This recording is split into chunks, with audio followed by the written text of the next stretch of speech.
जय भीम. मी मनोज शिंगनाथ, भारतीय बौद्ध सभा उस्मानाबाद उत्तर, जिल्हा कार्यालयीन सचिव.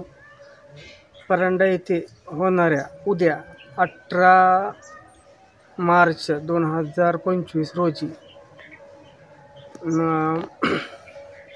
बोधगया येथील मुक्ती संदर्भात शांततेची रॅली परांडा बुद्ध विहार ते तहसील कार्यालय येथे निघणार आहे. तर समस्त भटके जमातील लोकांनी तसेच वंचित लोकांनी ह्या रॅलीमध्ये सहभाग व्हावे.